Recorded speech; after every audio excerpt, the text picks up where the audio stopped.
Hello, everybody. Welcome to another edition of SacTown Movie Buffs. Once again, I'm Kier, and this is Jason, and we are back again with the second half of our top 10 films of 1999. If you missed the first half, please check that out. So we'll be doing our continuations where we'll be doing our number 5 through number 1, plus our honorable mentions. As always, I do 5. Jason does 900 of them. So we'll be talking about those real briefly as well. Well, I'd like to just get right on into it, Jason, if you don't mind. So we'll start off with your number 5 for 1999. My number 5 for 1999 is Three Kings. Cool. Yeah. So I love this movie. It is a movie about the war in Iraq. Stars George Clooney, Mark Wahlberg, Ice Cube. It's just a really good war movie, I think, and it's one of my favorite David O. Russell movies. I like his films a lot. It probably is my favorite David O. Russell movie. He did Silver Linings Playbook, Flirting with Disaster, The Fighter. He's got a very eclectic set of films, and I think this is the only time he ever did a war movie. But I think it's certainly one of the best war movies about that war in particular. But yeah, it's got really cool camera work. It's funny. It is possible to make a war movie that's funny and disturbing at the same time, and this is one. So yeah, I highly recommend Three Kings. It's been a while since I've watched it. For some reason, I don't know. I just forget it's in my collection, and I forget to revisit it. So I can't get too into detail because I haven't seen it in a really long time. But I know I did watch it many, many, many times back in the day. So back in 1999. Yeah. Well, I mean, since then, but it's been a while. So, but I do know it's a great movie.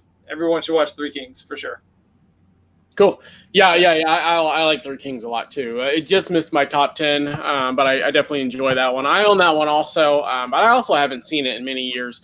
The only thing that I remember distinctly is it's about the war in Iraq, and then also that they're looking for gold. Also, that was the only thing I really remember about that one. Saddam's goal, I believe, is what they're looking for. Yeah. But yeah, it's a really good film. It's got some action in it. It's got a lot of comedy as well. I thought everybody in there was great. Like I said, I just haven't seen it in so many years to really remember it vividly. But definitely one that I definitely enjoyed. So, cool. My number 5, like many of the films on this list, I don't own, so I'll be bringing that in. And another one, most of them I haven't seen in many years also, and this is another one, but everybody pretty much knows the general gist of this one, so I don't have to expand upon it too much, which is a plus. So my number 5, and no one's going to hate me for not owning it, is Toy Story 2. So, what? No, for not owning it, I'm talking about. Yeah. I thought you were shaking your head like, that's a terrible movie. Yeah. No. It's not as good as the first one, I don't think, but I enjoy Toy Story 2 quite a bit. And it's, like I said, it's kind of, same, everybody knows Tom Hanks, Tim Allen, everybody knows the story about the Toy Story, so I don't need to expand upon it too much. And I haven't seen it in many years, so I can't pinpoint every single thing that happens in there, but, obviously it's one of the better animation series, if you will. They've had 4 sequels or four films of the Toy Stories now, I believe now. So yes, 4 or 5. Yeah, 4. Yeah, 4. The most recent one just coming out last year. But I generally like all the Toy Story films. I know you like the third one a lot. I like the ending of the third one a lot. I don't know if that. I think I overall like Toy Story 2 better than 3, though, in my opinion. And I also like the first one's my favorite, but I like this one probably my second. It's probably my second favorite. So, but yeah, that's my number 5, Toy Story 2, which I don't know. Yeah, no, I love Toy Story 2. It might actually be my favorite, actually. Okay.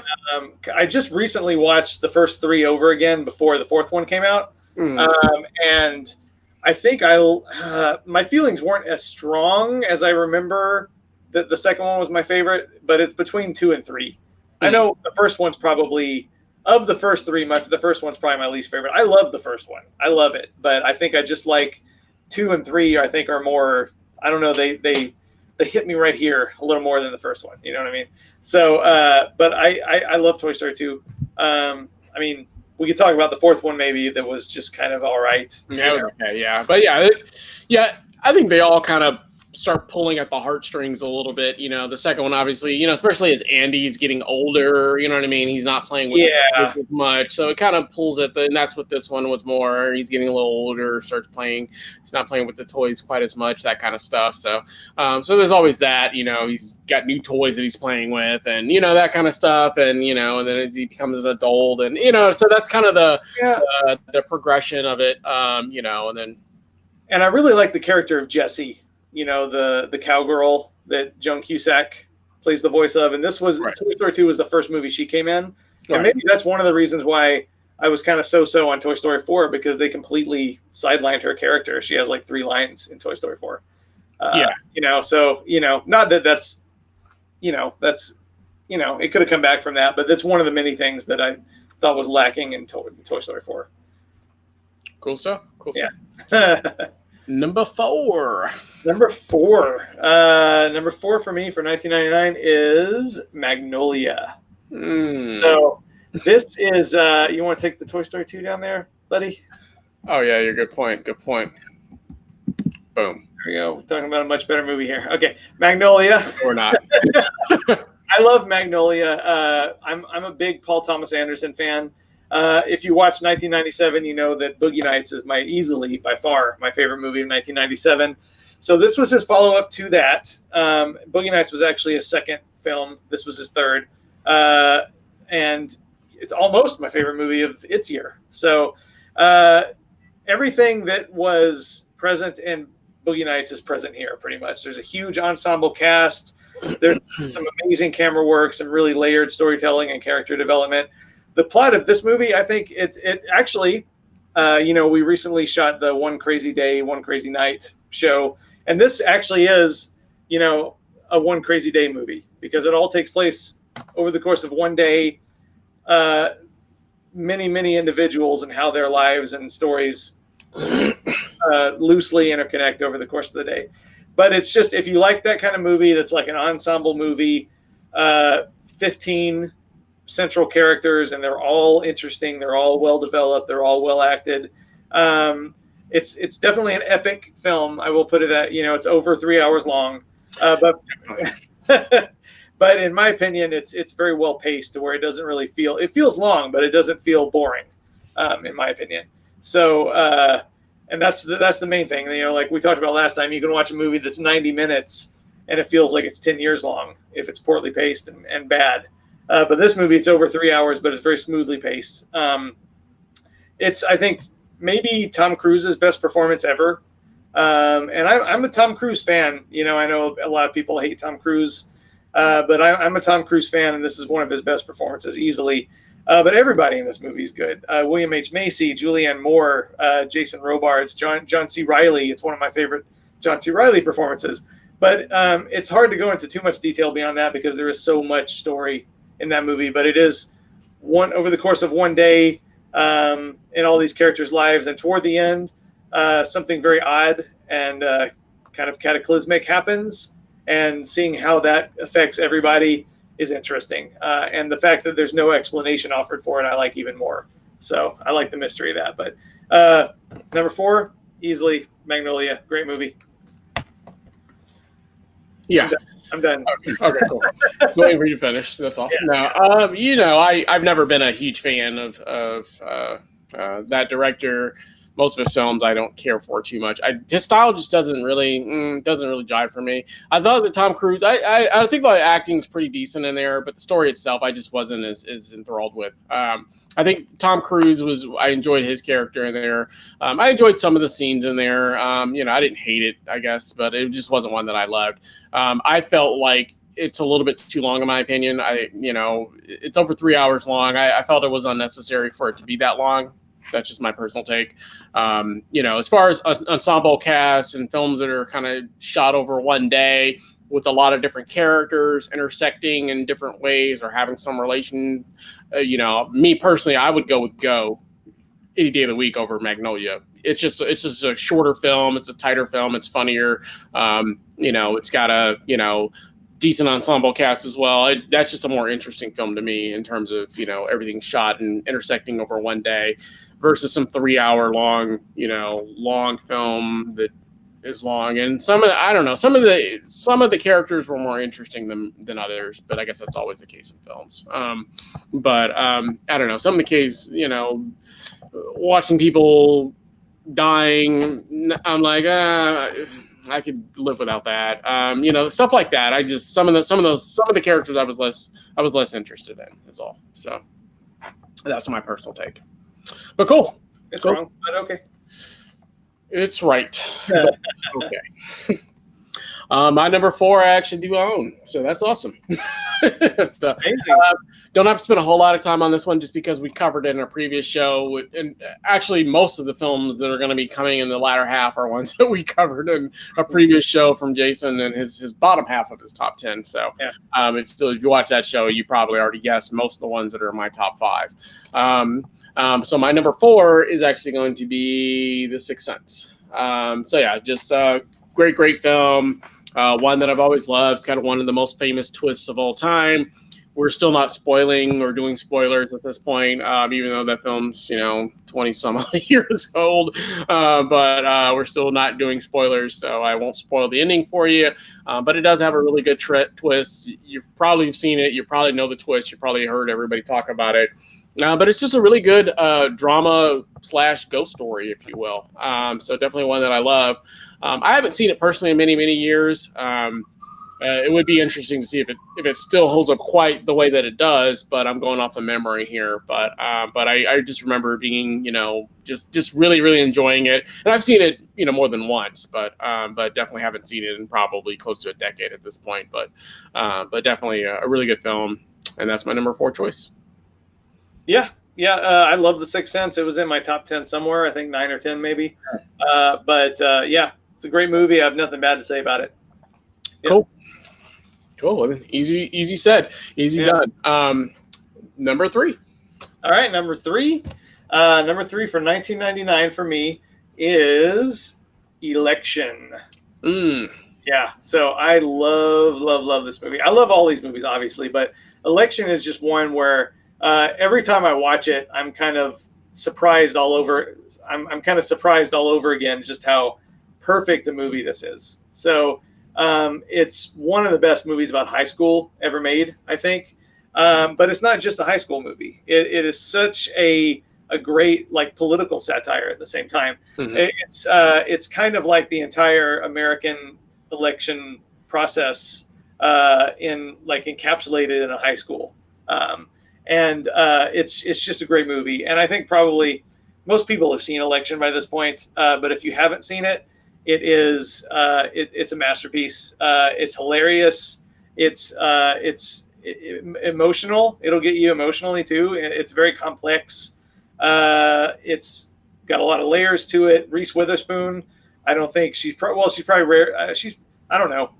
Reese Witherspoon's had a lot of great performances. I don't know if this is her best or just one of her best. But Matthew Broderick is really good in there, kind of playing the opposite of his Ferris Bueller character. So it's kind of cool to see him play a high school teacher as opposed to a high school student. Election is one of my all-time favorite films, easily. So watch Election if you haven't seen it, especially, and it's an election year. So you may learn something. I don't know. Definitely. No, I definitely love Election. It's a great movie. Like I said, and we've had this conversation before about Reese Witherspoon. Back in the 90s, she did a lot of edgier type films. You know what I mean? This one was probably a little more on the edgier side. Not as edgy as, say, Cruel Intentions or Freeway. But definitely more on the edgier side, before she started making all those romantic comedies and stuff like that in the 2000s. But yeah, I was a really big fan of her back in the 90s because of all those types of films that she was making. I was like, man, this girl is like really just awesome. You know what I mean? And then she started making films that I didn't care for as much after that. But no, Election's great. And she's really good in there. Matthew Broderick's really good in there. Like you said, it's funny. It's got some great drama. So yeah, and just kind of to summarize, basically, it's about a high school election. She's running for basically class president, is what it is. But it is. It's just like real election, and or all the votes are going to get counted right, and then there's other competitors that get into the race and that sort of stuff. That sponsors basically, and and there's other elements besides just the election as well with Matthew Broderick's character. He's doing a lot of stuff outside of school as well that also can land him into some trouble. But no, just definitely a great choice. One that I definitely love, and it's just a great film. So good choice. Cool. Yeah, that's 3, right? Yes. Yeah, perfect. My number 3 is going to be American Beauty. So, just a really good film. Obviously, won Best Picture for that year. So, I don't think that there's,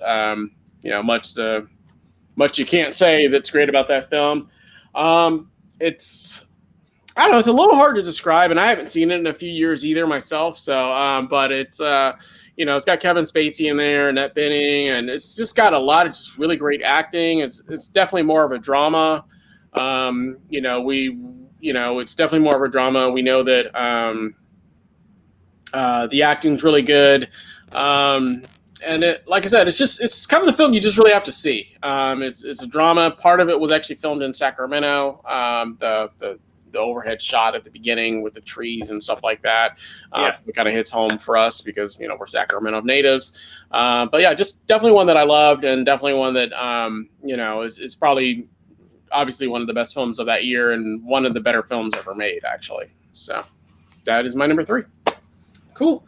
American Beauty, that's a kind of a complicated one because I loved it back in the day, for sure. Like, it was in my top 10 back in the day. It's one that I think has, I don't know. It's one of those that, like, I wouldn't say it's aged poorly, but it definitely, to me, doesn't hold up quite on the level that it once did. Back in the day, I gave it, my highest rating. I thought it was amazing. But I think now, it's one of those movies where you go back I went back and watched, and I think a lot of other people have gone back and watched, and it definitely is not a perfect movie. But I like it still. I watched it the last time probably 5 or 6 years ago, and I think I gave it a B+ then. You know what I mean? So I wouldn't say it's perfect, but and there's some aspects about the screenplay that seem a little I don't know, a little creepy now in ways that it didn't back then. So I don't know. It's just a movie that I watch, and there are certain aspects to it that are a little distracting these days, I guess you could say. I don't know if it's fair to hold that against the movie. Yeah, I don't think it's fair because that was a different time period and that sort of stuff, and some of the subjects that they covered on there. So I don't know. So I haven't seen it in many years. I may feel a little differently about it, but I understand that, and I do the same thing. I'll say this movie seems dated but I don't know that it feels dated necessarily, but you're talking more subject matter, substance, I think, which, I can't fault a movie for that necessarily. So, because it was a different time in 1999 than watching it today. Would a movie like that get made today? I don't know. So, but that I can't fault the movie for that though. So. Yeah. I mean, ordinarily I wouldn't either because I'm all for, context is important. You can't judge a movie based on, without taking context into consideration. Right. But I just mean like that movie, it doesn't, dramatically, I don't think it holds up quite as well as it used to. But I'm not saying it sucks. A lot of people say that sucks. Like they say Forrest Gump sucks, shouldn't have won Best Picture. They say American Beauty sucks, it shouldn't have won Best Picture. Well, you say that every year. Every year, I think there's some film that is more popular years. It's almost rare for a film that wins Best Picture to have another picture that didn't win it, and people go, "Oh, well, clearly, that year, Pulp Fiction should have won Best Picture over Forrest Gump." And I'll still say that. You know what I mean? Oh, yeah, I think you ask most people nowadays, and most people I think will say that Pulp Fiction is the one that held up a little bit better and is the better film overall. But it's one of those things where it is what it is. So Yeah. I don't know. I guess there's just a bad taste in my mouth with American Beauty for some reason. So, all right. But I mean, it's good. It's good. I don't love it anymore, though. I'd say so. Well, something wrong with you. Well, moving right along to number 2, man. Okay, number 2. I'm sure it's your number 2 also, and that's Eyes Wide Shut. Probably not. Definitely not. I'm a big Stanley Kubrick fan. Excuse me. The Shining is in my all-time top 5. 2001's not far behind. I love Full Metal Jacket, Paths of Glory. Eyes Wide Shut is one that, excuse me, it was very controversial when it came out. It came out not just because of the subject matter. I mean, there's so much to talk about with this movie. It's Tom Cruise and Nicole Kidman when they were already married, so it had a lot of.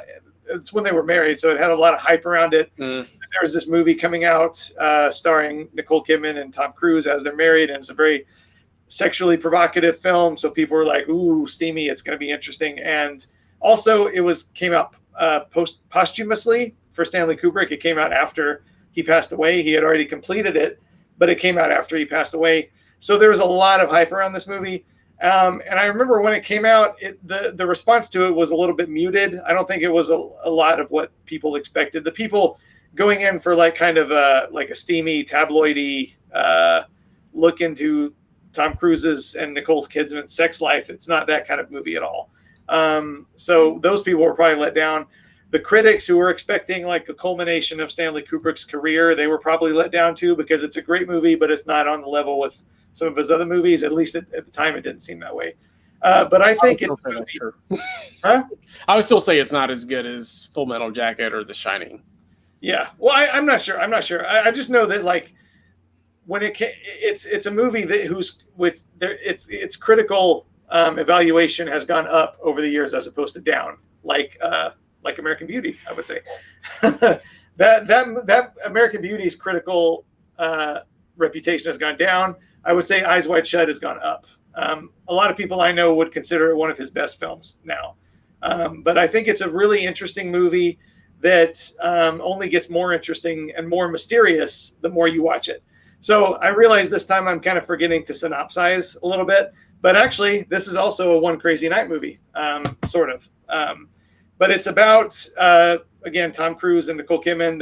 They play a married couple, 2 doctors, who go to a party one night, and they get into a conversation that basically puts into doubt their entire relationship. And I don't want to spoil anything, but it sends Tom Cruise out into the night, kind of grappling with this confession that his wife has told him.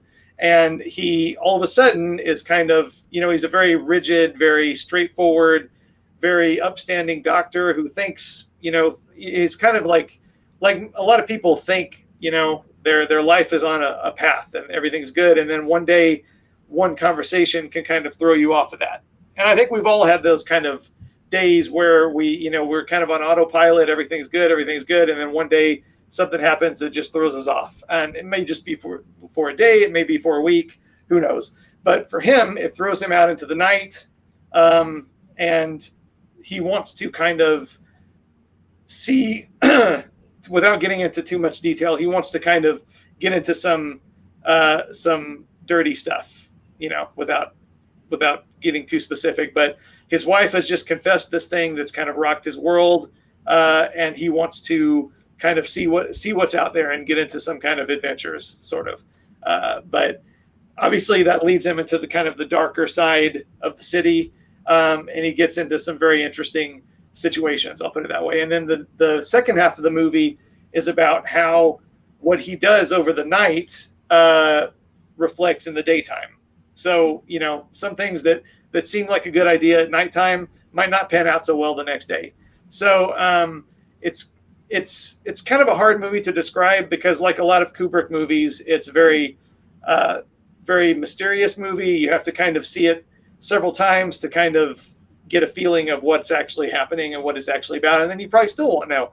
And this movie is probably even more than a lot of his movies. It's very ambiguous. You're kind of left to your own devices to determine what you think even happened, if any of this stuff even actually happened.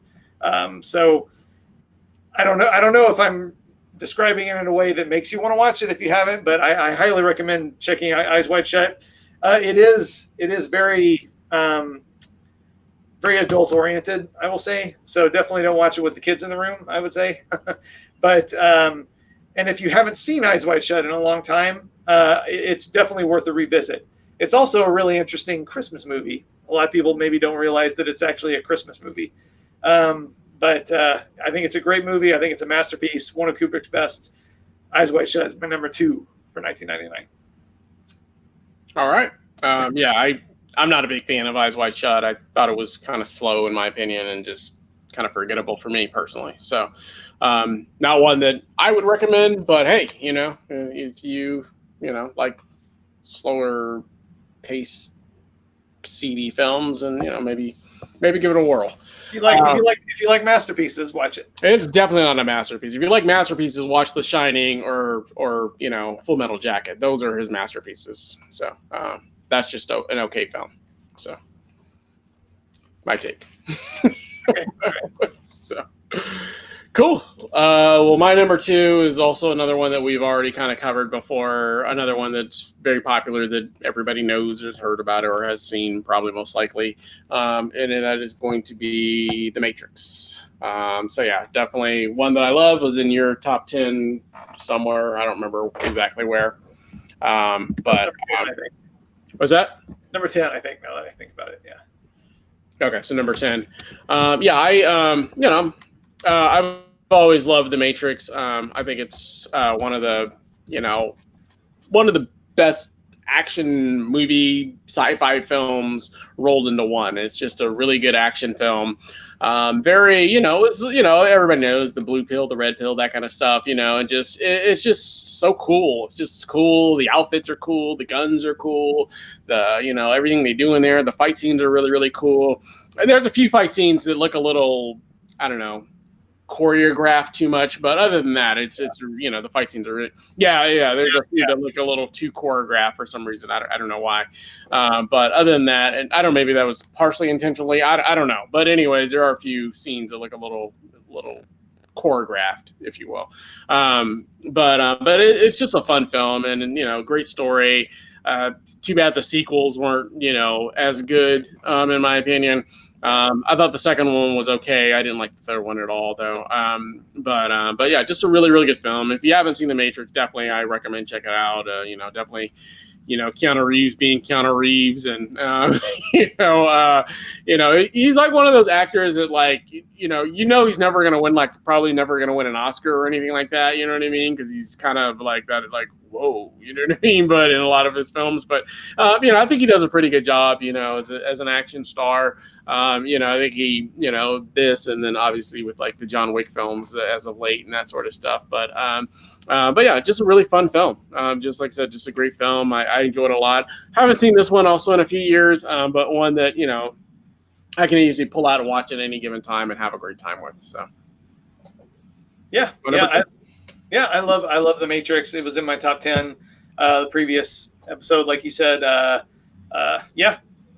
Who can argue with The Matrix, really? You can argue with the sequels for sure, but not the sure. Yeah, those won't be those won't end up in my top 10 for those years, I can tell you that. So. No. So yeah, cool. Good choice. Cool. All right, well, moving right along to number 1. All right. Number 1 is one that we've had many, many, many conversations over the years. Hopefully good conversations. Good conversations in the sense that they're good disagreements. So I'm not going to like this one. I don't think so, unless you have gotten better taste in the last 21 years. My taste has always been amazing. So if I don't like something, then it's not good. So it's not the good stuff. If I say I don't like it, it's not the good stuff. If you don't like it, there's about a 80% chance that it's actually a good movie. That's Anyway, not moving on. My number one for 1999, easy, no competition, is The Blair Witch Project. Oh, yes. Yeah. Terrible. Oh, no. No. This movie is a great movie. It's one of the few movies, kind of like The Matrix, that you can say literally changed the landscape of the movie business. And not only, and I know it's kind of a mixed blessing that it kind of introduced this whole aspect of the found footage film. I know that's definitely a mixed blessing. But it was something that did provoke a sea change in the film industry. And also, it's the first film, and this is, you can look this up, it's the first film that effectively used the internet as a marketing tool. Because, pretty much everybody knows I'm wearing a Fangoria shirt. I'm a huge horror movie fan. The first time I heard the plot line of this movie, I was already sold on it. I was sold that, like, this movie, it pretends to be some tapes that were found of some students who went into the woods looking for a mythical ghost, a monster. Went into the woods looking for a monster, essentially, and they were never seen again. And what you're watching is the tapes that were discovered 2 years later. So it's already, to me, like, super intriguing, the idea of, like, watching. If this happened in real life, it'd be super interesting to watch those tapes. Like, these three students went looking for this monster. What did they find? I don't know, but it might be on these tapes. So I was already sold right off the bat. And this movie, for like the entire year leading up to it, again, it was the first movie to really use a website effectively, because they would release little bits of information at a time, and they treated it as real. So a lot of people, when this movie came out, they thought it was a real thing, because if you looked on the website, it was like news clippings, news articles, news clippings. They sold it like a real thing, and no movie had ever done that before in history. So when this movie came out, they built the hype so effectively that it was an enormous hit. Like, it made like $60 million or something opening weekend, and this movie cost, like, I don't know, maybe $10,000 to make, because literally all they did was go out into the woods with a video camera and make it. And I know it became like a big debate after that, because between me and you, saw it and said this isn't that good. Some people did, but a lot of people did. Yeah, a lot of people did, but a lot of people still think it's some. It wasn't just some. A lot of people wanted their money back or asking for refunds after that. That's because they didn't get it. They didn't. Yeah, exactly. I'll say that. If you didn't like the Blair Witch Project, you didn't get it. Yeah, it just wasn't that good. Yeah, no, it's a great horror movie. It's a great experimental film.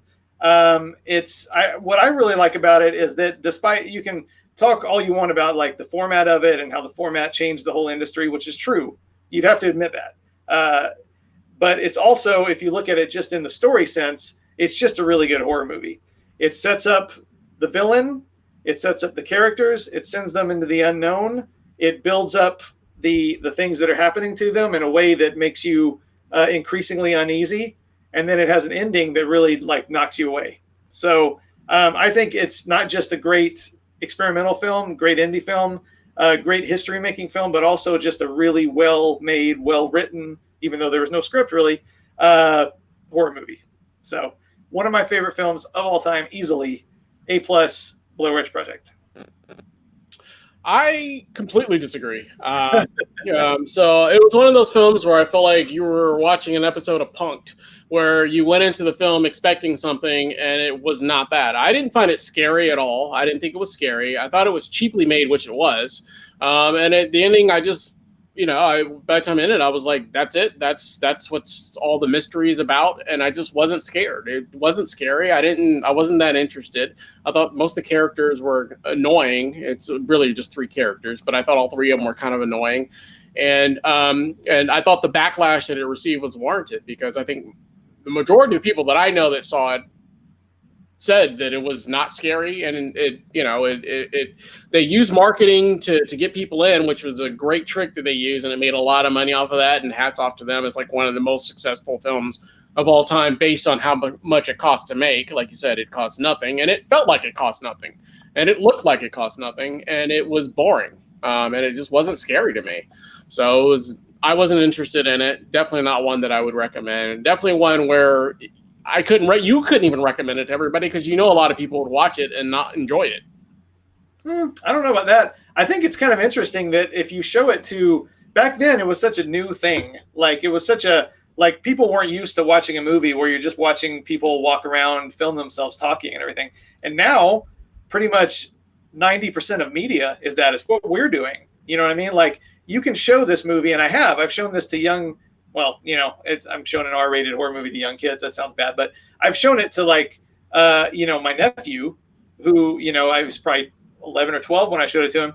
And that is not boring to anybody anymore because half of what people watch on YouTube is themselves talking and real life. That's what 90% of media is these days. So back then, I think it really took people off guard. But these days, it's almost like the norm, to watch people. I still know tons of people that would say that movie was not good. Yeah. And the backlash was widespread after it. I think there was initial people that liked it and made a lot of money, but the backlash, the theater that I saw it in, they actually booed at the end of it. Yeah, that's because it's something different. Someone just goes on a limb and tries something different, it always gets booed because people are not used to it. That's the thing. Or people are not used to it. Or it just wasn't good. I mean, that's also another argument. Yeah, I don't agree.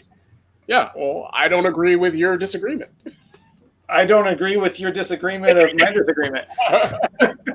Anyway, definitely on that. So tell us in the comments: is it a masterpiece or is it a crapsterpiece? Yeah, let us know.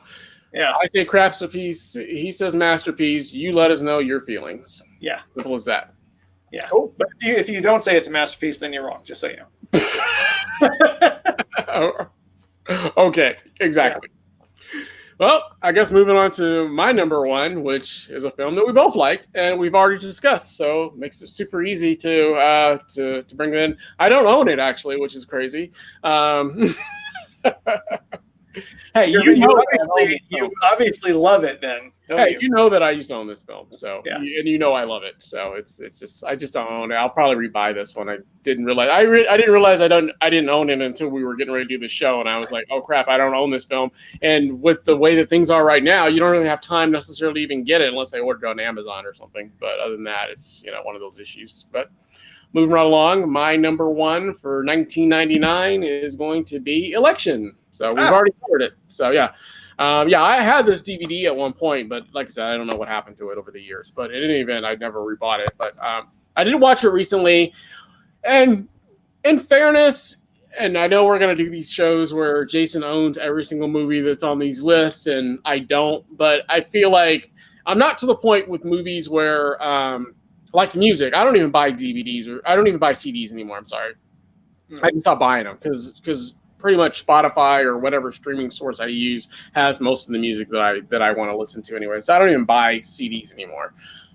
I'm not quite there with movies. I still buy movies, but if I lose them over the years, I don't make a big effort in rebuying all the ones that I love just because I feel like I can find it for free online at any given time, in most cases that I want to, except for the really rare and obscure stuff. Same with music, the really rare and obscure albums you might not find, or people that just for whatever reason, like Prince was that way, where he didn't like his stuff to being streamed, in those cases. But for the most part, I can find most of, especially these older movies online, either online or on, Xfinity or your whatever Comcast or whatever case may be. So that's why I don't make a big deal about rebuying all of them. So, because anytime I want to see it, I can see it. I just watched this last weekend online. So that was good. So streaming, whatever. So, but yeah, Election's my number one. We already covered it. Great film. I love it. It's just so funny and cool and just, it's got a great story. It's like one of those films where, I don't know, the two main leads, they're both kind of villains, actually. You know what I mean? They're both not necessarily the best people. But, and they both do shady stuff. You know what I mean? That's what I really love about it. So it's like one of those things where neither one of them's really a good person per se. You know what I mean? Because they both do things that they shouldn't be doing. in this film, and I just really enjoy it. It's just like I said, it's great political satire as well at a high school level, anyways. But it's just like I said, it's just one of my favorite films of all time, and definitely my all-time top film of 1999. I'll leave it at that. Yeah, it's great, and something also I find myself more, and I mean, I never thought she was like, pure evil or anything like that, but I find myself actually sympathizing with her more as I get older. The Tracy Flick character, the Reese Witherspoon character, because to me, I always thought she was, I always felt for her a little bit. She does some really underhanded things, don't get me wrong, but I think she would have done a really good job, whereas, your sympathies are kind of pitched toward the other kid, like the football kid. And he's super nice. He's a really great guy. But he's done a bag of rocks. Yeah. He would have done a bad job. I mean, she would have done a good job. So it's kind of like, do you want somebody who's ruthless but good, or somebody who's friendly but would have totally screwed the office up probably? You know what I mean? So it's kind of, it's one of the many complexities about that movie. Really, the only villain in the movie, I think, is Matthew Broderick's character. Actually, I don't know. She still does things that are quote unquote a little shady, and you know what I mean. And I don't know that she. I wouldn't say she's necessarily a good person. She might have done a good job, but that's just like politics. I mean, yeah, there's tons of politicians that are great politicians, if you will, but that doesn't mean that they should be in that role necessarily.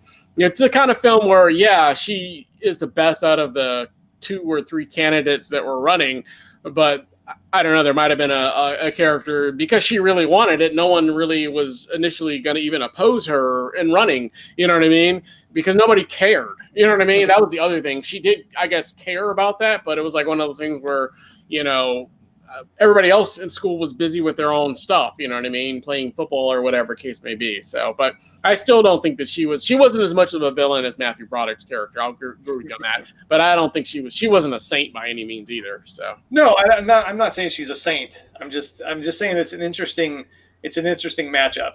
You know what I mean? Like she's saying like, for her when you know what happens, you know what I mean? Like I really can't feel bad for her in the end, because I just can't. So yeah. Cool. All right. Well, moving on to our mentions. I'll cover mine real quick, since mine will be quick and easy. So my number 15, we already covered it, is Three Kings. My number 14, another really good Reese Witherspoon, is Cruel Intentions. Really enjoy that one. My number 13 is South Park, Bigger, Longer, and Uncut. Just a really great, funny film. Definitely one to check out. My number 12 is Can't Hardly Wait. I've always enjoyed that. Just a really, really good teen comedy. So much fun. I think we covered that maybe in another show in the past or something. My number 11 is Fight Club, actually. So I know everybody loves Fight Club, well, except for you. I don't know what your issue is. I think pretty much almost everybody. I think you'll find more people that love Fight Club than you're going to find that love the Blair Witch Project. I think so. Yeah, Fight Club is empty, hollow movie. There's nothing in that movie. Well, people love it. It's got one of the highest ratings on IMDb of all time, and it's got a very good critically acclaimed film. But that's fine. Jason's the weirdo who doesn't like good stuff. So cool. Yeah. Those were my honorable mentions. Let's get on to your. And I even watched it recently. You probably saw, like, on Facebook. Like, I watched it because I knew we were talking about 1999. I knew I didn't have good memories of Fight Club. I think I'd seen it. I saw it in the theater. Didn't do anything for me. I think I saw it one time shortly after that. Didn't really do anything for me. But it had been 20 years, so I thought, like, I'll watch it again. Maybe I'll love it this time, like a lot of other people. But yeah, no, it's I don't like Fight Club. It's probably the only David Fincher movie I don't like. Well, I don't like Benjamin Button that much, but I don't really like that one. Beyond that, I like all of his movies, but I think that movie, yeah, I don't like Fight Club. We could go on, but I won't. All right. Well, your honorable mention, sir. All right. I've got just a few honorable mentions here. Yeah, just a few. Just to go over real quick, because again, this was a really great year for me. This is probably the group of runner-ups that I feel the most strongly for. I love all these movies. That's why I brought them all in here. But I'll go fast. South Park, Bigger, Longer, Uncut. Like you said, great movie, great musical, actually. Ravenous, really cool, underrated horror film, cannibal film, and also doubles as a vampire movie. Excellent movie. Ghost Dog, The Way of the Samurai. Probably my favorite Jim Jarmusch movie, actually. It's just a really cool, like, modern-day samurai, actually hitman role. Forrest Whitaker, one of his best performances, too. Boys Don't Cry, covered this before. It was in your top 10. Great movie. American movie. This is a documentary about two guys trying to make a movie. It's just a really good, really funny, really humane documentary. Highly recommended. Existenz. So this is kind of like the counterpart to The Matrix. Two movies about virtual reality that came out in that year. Very different. At one point, I would have said I probably prefer this one because it's the weirder, creepier one, David Cronenberg. Definitely. But I think they're both great. Being John Malkovich, really clever movie. Love it. Everybody likes Being John Malkovich. Yeah, you like it so much that it didn't even make your top 10. Well, yeah, I love all these movies. That's what I'm saying. Toy Story 2, great movie. The Straight Story. This is it's a David Lynch film. It is a I know you're a huge fan. This is the one. It's a Disney film. This is one and only PG rated movie. It's based on a true story. It's probably his most normal movie, but it's also got some good old fashioned David Lynch weirdness in it. It's a great film. 10 Things I Hate About You. So this is one of my favorite films of the kind of teenage movie when teen films kind of came back into fashion that year, with another one that's coming up soon. Ride with the Devil. Really good Civil War film. A lot of people haven't heard of this, but it's a great movie. If you like war movies, if you like Civil War movies, it's also one of Jeffrey Wright's best performances. The Limey. So this is one of my favorite and one of the least seen of Steven Soderbergh's films, but it's a great For a good reason. No, it's an excellent movie. Titus. This is in the late 90s. There was a lot of these kind of rock and roll, weird, crazy, out on a limb Shakespeare adaptations. I kind of missed those. I wish they would come back. But there was the Romeo and Juliet with Leonardo DiCaprio and Claire Danes. There was the movie O, which was kind of an adaptation of Othello, which was kind of a modern day one. And there was this, which is kind of more on the Romeo and Juliet, kind of weird, crazy, off the wall adaptation, but it's super, super good, really great style, super violent, epic, crazy Shakespeare-ness. American Pie. So this is the movie that kind of kicked off the resurgence of the teen movie in the late 90s. Yeah, that one probably just missed my runner-up. So yeah, I love American Pie. I think it's great. I think it's gotten only better with age. But that year, I did prefer 10 Things I Hate About You slightly. Bowfinger, great Hollywood satire. One of Eddie Murphy's best performances. One of Steve Martin's best performances. They're two really funny guys who are really funny together. And Eddie Murphy's even playing at least two parts in that one. Yeah, he was doing a lot of that in the 90s. So yeah. I'm almost done. Just two more. Sleepy Hollow, one of a really good Tim Burton movie. I wasn't crazy about it when it came out, but strangely enough, I really like it now. It's one of his. It's very R-rated. Tim Burton. It's actually a very gory horror movie. It's one of his darkest films for sure. And then I really like the remake of House on Haunted Hill. So I want to show this because that's what the poster looks. Well, no, never mind. I flipped it around, but it's got really cool artwork. The new Blu-ray edition, but it's just a fun, goofy haunted house movie. It's not very scary, but it's a lot of fun. And then a couple that I don't own would be Office Space, and I thought I owned it, but I found out I didn't before this. And Summer of Sam, which is one of Spike Lee's strangest movies, but I love it. So those are my run-ups for 99. I could have gone on another 10 easy, but it was a great year. Cool. Yeah, it wasn't I didn't like 99 as much as you did, but there was a lot of films that I liked that year. So for sure. Well, cool. Well, that concludes our second part of our top films in 1999. We'll obviously keep going with this series. Well, beyond the 2000s. Maybe we'll have a better memory of those ones. We don't have to rewatch them so quickly. But yeah, it's always like one of those ones where some of these I don't remember as well, and I haven't seen them, and I didn't get a chance to watch them before we do the show. So like my memory's a little fuzzy on them. But yeah, another great show. A lot of good films on both of our parts. We had a lot more disagreements on this one, which I'm sure we'll have for other years coming up as well. But yeah, we thank you guys once again for watching. Like I said, always remember to hit the subscribe button, like the video if you enjoyed this, and then also hit the bell notification so you're alerted whenever we do post a new video. And we'll be back again real soon. Thanks so much for watching. Bye.